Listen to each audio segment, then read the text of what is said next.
Flood control, hindi natatamaan yung bilyar. Nagsalita na po ang ombudsman. Very special pala ang mga bilyar. May special task force sa bilyar. Wow! Angas, men! Special task force para sa mga bilyar. Wow! Ano ulit natin? I think I had a discussion earlier with former Secretary Singson and Justice Reyes, and it's some of it can be attributed to gross inexcusable negligence, if I'm not mistaken. Being the Secretary of Public Works, it was his job to make sure that things happen properly. I think that's one of the recommendations is really to charge them. Patay ka ngayon, oh.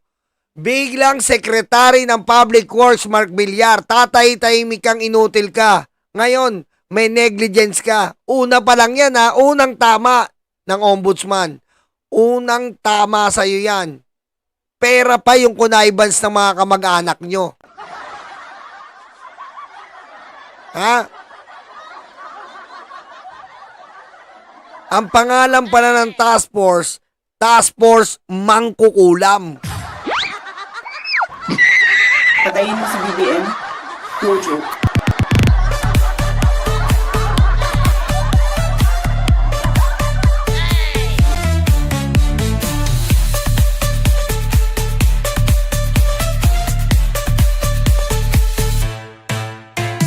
Okay, ayan po ang task force Mangkukulam. Pakinggan pa natin ang ombudsman. With gross inexcusable negligence. The same case that will be filing against probably understudy now, the Speaker of the House, former Speaker of the House, Martin Romualdez. Sir, can you elaborate yung kay Speaker Martin Romualdez? Ano na po yung proseso natin? Ano na po yung hawak natin kung meron man na evidence? Hindi kasi when we look at the Saldico cases, in the whole pattern that happened, it was really Saldico working with some senators that came up with a final version of the budget. Patay. And the plan was laid out there. If fingers do not point to the Speaker, former Speaker, as the leader of the House, he was responsible for the appointment of Saldico. Although Saldico was elected on the floor, everybody knows that it was a Ayan po dapat po, ang bet po talaga ng ating Speaker Martin Romualdez ay si Kimbo. Kaso bilang malaya na pagboto, ang nanalo po si Saldico. Si Saldico po ang nanalo. Pero ang bet talaga ni Speaker, hindi naman niya pwedeng, magiging kontrobersyal yon na binaraso niya si Kimbo. Si Kimbo po ang nakikitaan niya. Pero nang napunta po kay Saldico na ubod ng magnanakaw talaga nito ni Saldico. Di ba nung kahapon nireact natin, merong ang daming lupain sa Alpaland. Ang lupit, no? Naka-helicopter pa. That's why we have to hold him accountable for that. It's a novel theory. I know we're crossing the boundary of normal legal theory, but we have to stretch it a bit. Kasi nga, the whole government machinery and the Filipino people suffered damages due to the acts of Saldico. And if there's nothing criminal about it, then it's negligence at least. We have to go there. We have to tread that path already. That nothing is excusable here. At the least, negligence should be charged against those who were responsible for their offices. Ano yan leadership principle yan The buck stops with you. Sir, meron ba tayo mga ipapatawag na mga tao na involved dun sa investigation naman po? Yun nga po, Speaker Romualdez, VP Saldico, yung mga staff niya, paano po ba natin nakikita yun? Well, we're trying to locate Gutesa if he's going to go back to testify, but we don't know yet. We're looking at all the narrations as a whole. All the narrations from the beginning of the Senate trials that led to these revelations. All of them will be used in putting up the theory of gross excusable negligence. Kasi nga, you're the leader of one house, and the other house is led by Senator Chisa Escudero as Senate President, and they were able to come up with that budget, which included insertions, which included diversions. Yan, pwede yun. Ayan po, open tayo dito If ever po na makasuhan si Speaker dito sa negligence, wala po tayong problema dyan, di ba? Wala po tayong problema dyan. Nandyan po yan Di ba? Nandyan po yan. Wala po tayong problema dyan. Pero tingnan po natin ang proseso. Kaya nga sabi ko sa inyo, kung may pagkukulang, may ginawa, kasuhan natin. Dahil tayo po mga Pilipino dapat nagkakampihan dito. Okay? Wala tayong problema dyan. Gross negligence. Kung ano man po ang kaso, nagnakaw. Kung matutumbok talaga yung si Speaker Romualdez, okay. So be it. Wala tayong kakampihan dito. Ang importante po, nagkakaisa tayo lahat ng mga Pilipino na makuha po ang perang kinuha nila sa atin. Dahil hindi po kanila yan, sa atin yan. Sa atin po yung pera na yan. From what was supposed to be to what became. So that is, if it's not criminal, then it must be negligence. It must be one of them. It cannot be completely. Nobody can be completely blameless for that. Sir, Senator Jesus Codero, paano na po yung investigation sa kanya? Ongoing, we have statements leading of a money trail leading to him, narrations of fact that are there already. But of course, we want to buttress it with other evidence, which we're looking to right now. Ano nga eh? Pag wala ka makitang AMLA trail, then you have to follow a cash trail, and we will find it. Ay, Mami Irene, Daddy Armin, thank you po. Of the house was intended for 4 firms. Pero as it turned out, wala doon yung firms na connected sa Villar. As it turned out, it's Motion Trade, not INT. So, kamusta po yung investigation? Let's face it, no. There has been a lot of connivance. Congress, DPWH, even the agencies that were supposed to monitor the fund movements, no. So definitely there was total connivance, and the fact is that congressmen and senators are told by DPWH kung saan distrito sila pwedeng magbaba with SOP. Tama. Napakaliwanag nun. There are favorite district offices where they give very high SOPs. Tama. And maliwanag na yun, no, sa findings ng ICI. So it's a matter of identifying people who were involved in the connivance that really brought this whole government machinery system total breakdown. No. The process to us, especially coming from DPWH, is already very clear. Without the role of DPWH officials, hindi mangyayari to. Yes. At sir, aabot yun hanggang sa mga sekretary. Umabot na nga eh. Lahat. Wherever it leads. Because it did not start the last 2 years. It started way back, started in tiny bits in 2018, started to grow. When they- Nako, yari ka talaga dito, Mark Villar. Yari ka, Mark Villar. Naririnig mo yung sinasabi, Mark Villar? It started way, way back in the far, far away land when Mark Villar and his mother is amang kukulam.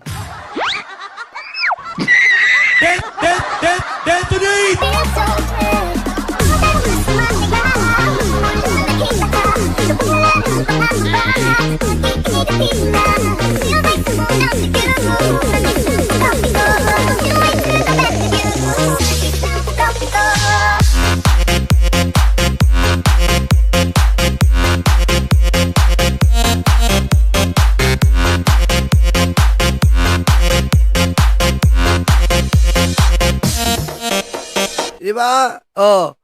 Kasi nga, tama yung sinasabi natin, kung aabot nga po kay Pinoy tayo kung saan nagsimula. Walang problema yan. Kaso, ang problema natin, hindi aabot kay Pinoy. Bakit?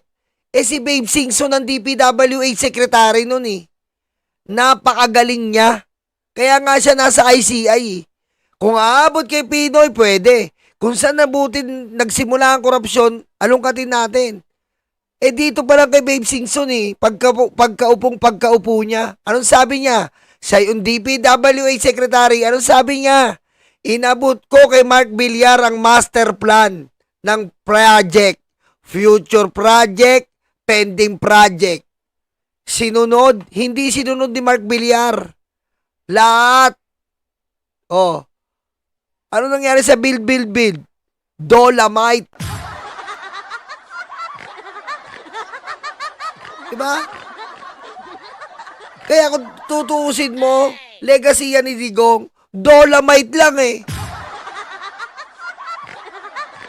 Oh.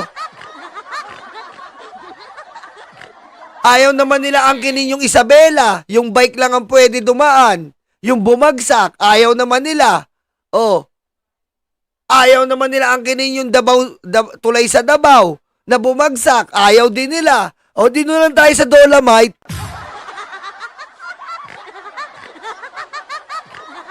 Ha?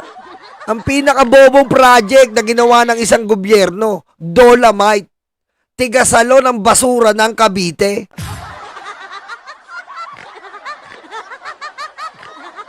Oh. Hindi nyo masisisi ang Pinoy administration dahil nandito si Babe Singson. Siya ang DPWH, wala siyang kasalanan.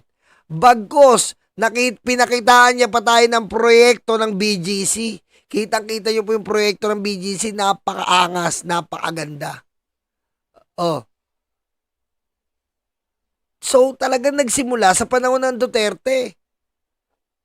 Inabuso nila. Nagpa-joint venture para kumita. Ang motibo, kumita, hindi magkaroon ng proyekto. Diba? Kasi kung gusto mong magkaroon ng proyekto, bakit ka kukuha ng joint venture ng mga kontraktor? Ang kunin mo yung may kapasidad na kontraktor para sa isang proyekto. Magjo-joint venture sila, ibig sabihin, hindi nila kaya eh. Ba't pinayagan nyo?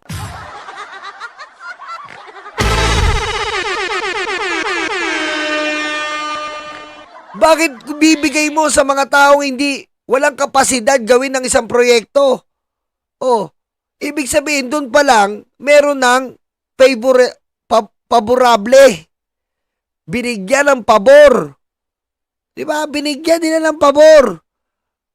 Kasi nga, pwede mo naman kuhain ng AAA, quadruple A na kontraktor na merong kapasidad, na merong mga makinarya, na merong puhunan para sa proyekto.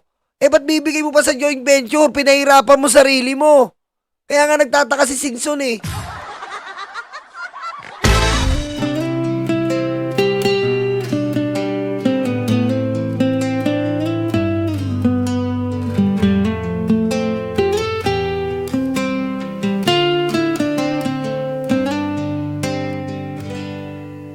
Sa bawat pangakong iniwan sa hangin, pag-asa'y ninakaw tulad ng bituin.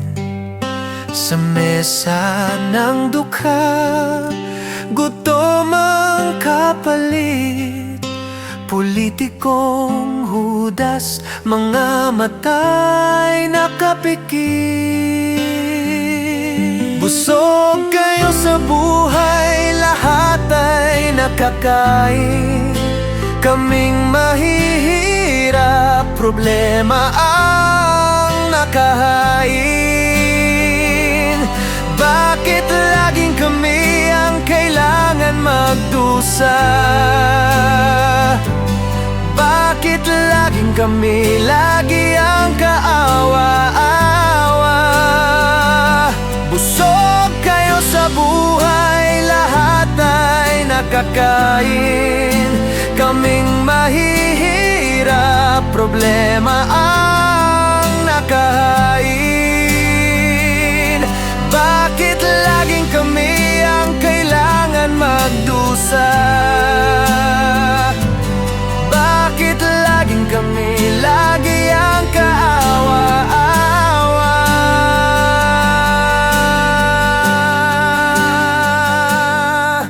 Kalsada'y butas, ospital ay kulang, eskwela'y sira, bata naging mangmang. Dugot pawis binuhos upang kami kumita, habang sila'y nalulunod sa ginto't pera.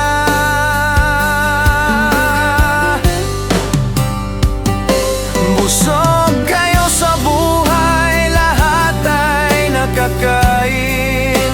Kaming mahihirap, problema ang nakahain. Bakit laging kami ang kailangan magdusa? Bakit laging kami, lagi ang kaawa-awa? Hindi kami pipikit, hindi kami tatahimik. Boses ng bayan ay apoy na di mapapatid. Magpakasaya kayo, hindi na magtatagal. Sisingilin na kayo ng atin may kapal.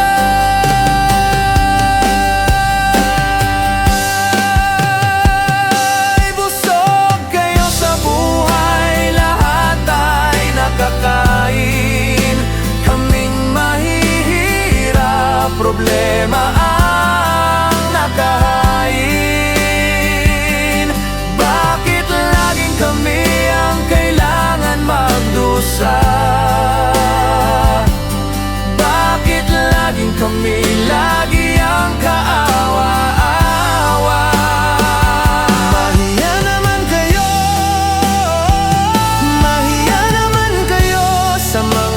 sa Kongreso at sa Senado.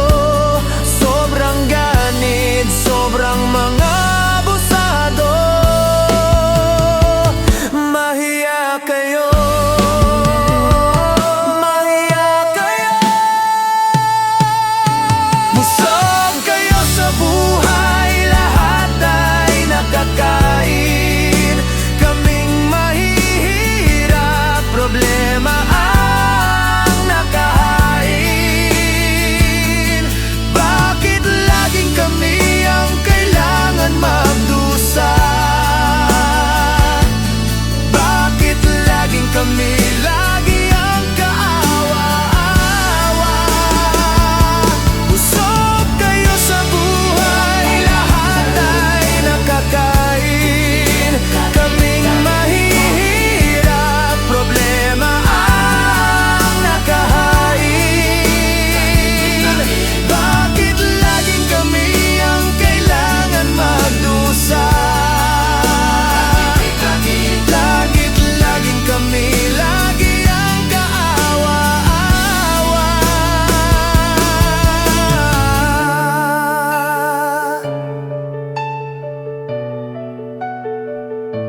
Mahiya naman kayo, mahiya naman kayo. Sa mga nasa Kongreso at sa Senado, sobrang ganit, sobrang mga abusado.